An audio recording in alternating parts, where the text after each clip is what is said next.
Hi, my name is Eddy Ankrett. Welcome to my life biography. I hope you find it interesting and also inspiring.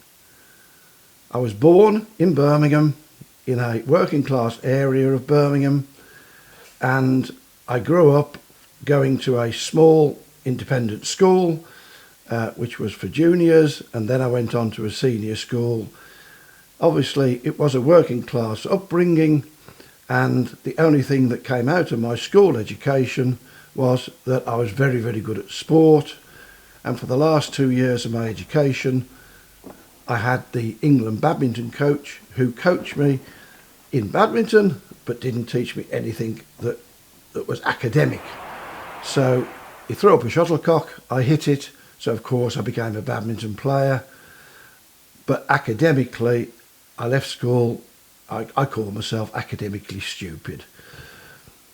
When I was at school, obviously it came to the end of my education and the careers officer sat me down. I didn't know what I wanted to do, but they seemed to guide me towards becoming a salesman in retail, and I went to Hepworth's Tailors, where I was taken on as a junior salesman, and I stood in a line with all the other lads, and Mr. Bottrell said to me, "Edward, we want you to make the tea in the morning, fetch the sandwiches, do the same at lunchtime and the same in the afternoon." You could tell that my mum and dad bought me a suit, the old black shoes and a stiff collar. The thought of making the tea I felt was awful, but what could I do about it? So I started making the tea. There was 35 staff in the shop in the centre of Birmingham. The company was called Hepworth's, and when I started going out, fetching the sandwiches, fetching the toast in the morning, and also the lunchtime sandwiches and the afternoon stuff that they wanted, I suddenly realised that it also helped my social life, because I could chat up all the girls in the stores, and also if I got to know them and chatted them up and took them on dates, I could also get discounts. So I suddenly realised that if I bought myself a toaster, did the sandwiches myself, I could actually make more money doing that, and that's what I did. So I started getting lots of dates, which was super in the evenings, but in the daytime I started taking the money off the guys, doing the sandwiches myself, and in the end I ended up making £25 a week when my actual salary at the shop was £4.50 a week. So of course when Mr. Bottrell, after a year, said to me, "Edward, we're very pleased with what you've done. We're now going to promote you to the shop floor and increase your salary to £7.50 a week, and I want you to train little Johnny, who is going to take over from you," I cried, because I suddenly thought, A, my social life's going to go for a ball of chalk, but also my income was going to go down from £25 plus my £4.50 down to £7.50 a week. But anyway, I had to do it. But then I moved on, and then I went from there to a tailoring shop in Small Heath. From there, I went into radio TV selling, and I went as manager of a TV shop on the Coventry Road in Small Heath, and I started enjoying working in the radio TV industry. I then got promoted to a shop in West Bromwich on the High Street, and it was called Top Rank Home and Leisure.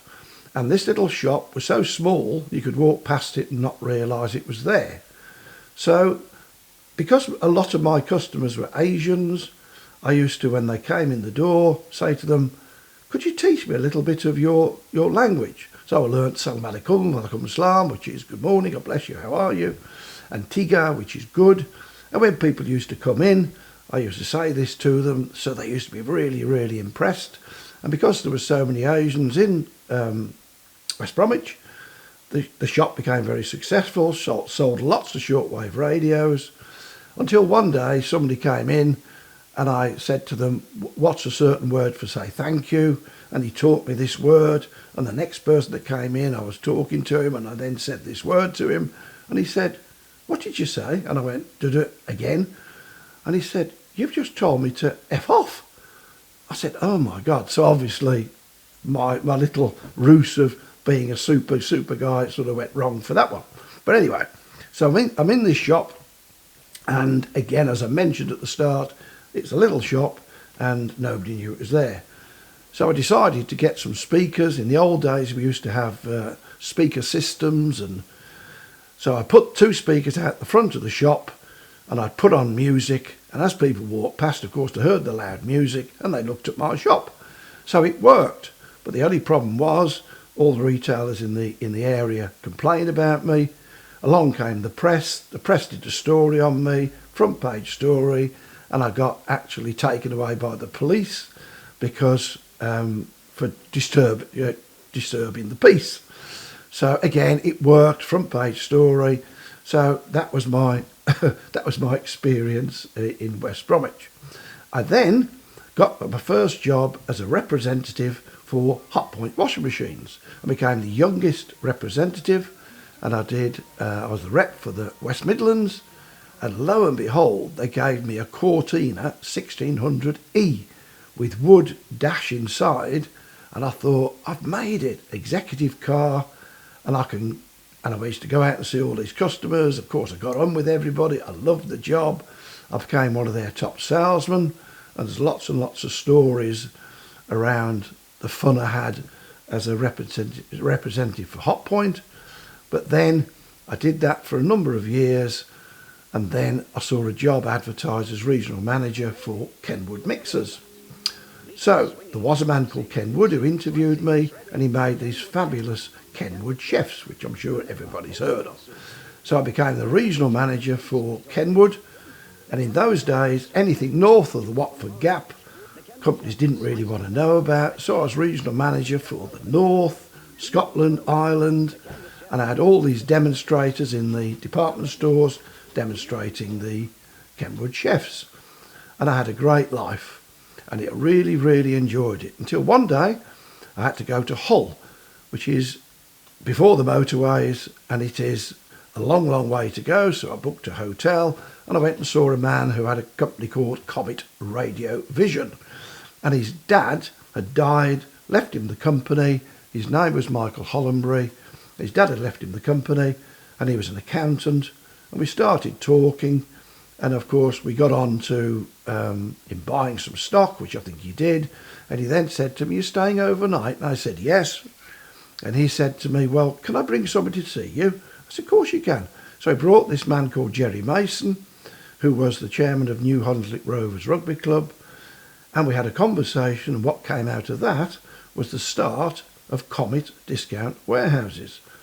So I, in the end, the following morning, crazy to think about it now, I rang up Kenwood and I resigned and said I want to give my notice in, and I started as sales manager in those days for Comet Discount Warehouses, and my friend Nick Lightower was the buyer, I was the salesman, and we opened our first warehouse in Armory Road, Leeds. As we all know, Comet then took off and became a hugely successful company, and I was basically the salesman, sales director, and we opened warehouse after warehouse after warehouse. 40 warehouses were opened, and I had a fantastic job. I had a fantastic time. I had a new car every 3 months if I wanted it. So much money was being made, and it was a fascinating experience. So I did that, and then because I'd made a name for myself with Comet, I started getting headhunted.